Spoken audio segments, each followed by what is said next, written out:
तर नमस्कार मित्रांनो, जय शिवराय. नेहमीप्रमाणे आपल्या दिवसाची सुरुवात प्रसन्न आणि फ्रेश अशा वातावरणात. तर साधारणतः एक 2 महिने झाले, 2 ते 2.5 महिने झाले आपण व्हिडिओ शेअर केला नाही शेतीविषयी, कोणत्या पिकाविषयी.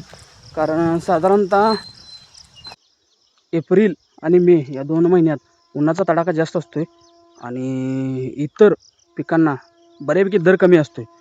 आणि फक्त भाजीपालामध्ये कोथिंबीर, मेथी ही जी भाजी वर्ग येतो आहे त्याला फक्त दर असतो आहे.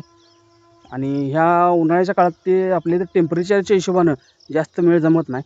त्यामुळं आपण हे 2 महिने जास्त काही करायच्या नादाला लागत नाही आणि त्यामुळं आपलं रानं मोकळे असतात. त्यामुळं आपण 2 महिने झालं काही कोणताही व्हिडिओ शेअर केला नाही. पण आत्ता आपण सुरुवात करतो आहे. साधारणतः हे जे आपलं आहे क्षेत्र हे 10-12 गुंठ्याच्या आसपास आहे. आणि ह्यामध्ये आपण मागल्या उन्हाळ्यात जूनच्या आसपास भेंडी लावली होती. आणि त्यानंतर मग भेंडी झाल्यानंतर आपण मेथी कोथिंबीरीसाठी प्लॉट ठेवला होता ह्यो. आणि आता आपण ह्यात परत भेंडीची लागवड करतोय.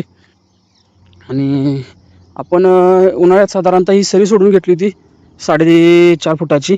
त्यामध्ये आपण भुंड्यावरती आणि सरीत अशा दोन्ही पद्धतीनं आपण कोथिंबीर, मेथी, पालक, शेपू, कांदापात, बीट या सर्व प्रकारची लागवड केली होती आणि करत होतो कंटिन्यू थोड्या पद्धतीनं.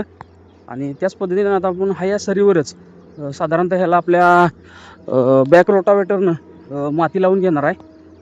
खत ह्या बुंड्यावरती खत टाकून शेणखत बॅक रोटावेटरनं त्याला आपण माती लावून घेणार आहे. आणि माती लावल्यानंतर आपण साधारणतः आज तारीख आहे 27 मे आणि 5 ते 6 जूनच्या आसपास आपण इथं किंवा जूनच्या 1-2 तारखेपर्यंत आपण इथं भेंडी लागवड करणार आहे.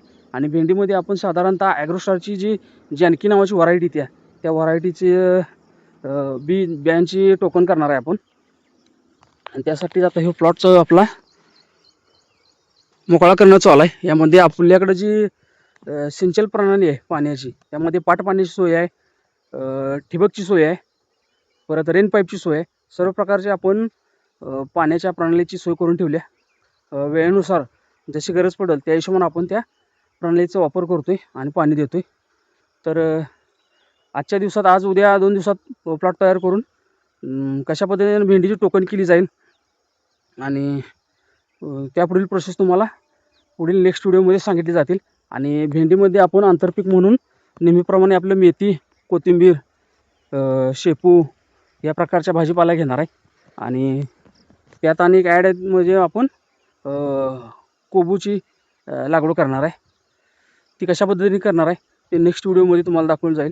आणि ह्या सर्व प्रकारचे जे व्हिडिओ आहेत इथून पुढे कंटिन्यू चालू राहतील. आणि साधारणतः एक 3 ते 4 दिवसात म्हणजे 30 मे नंतर आपले पूर्ण प्रकारे प्रोसेस चालू होईल. आणि पुढील महिन्यापासून कंटिन्यू आपण आता पुढील म्हणजे साधारणतः जूनपासून साधारणतः पुढच्या महिन्यातील पुढच्या वर्षातील एप्रिलपर्यंत म्हणजे फेब्रुवारी एंडपर्यंत आपण कंटिन्यू माल चालू राहणार आहे आपला.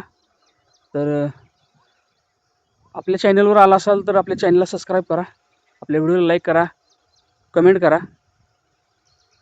धन्यवाद.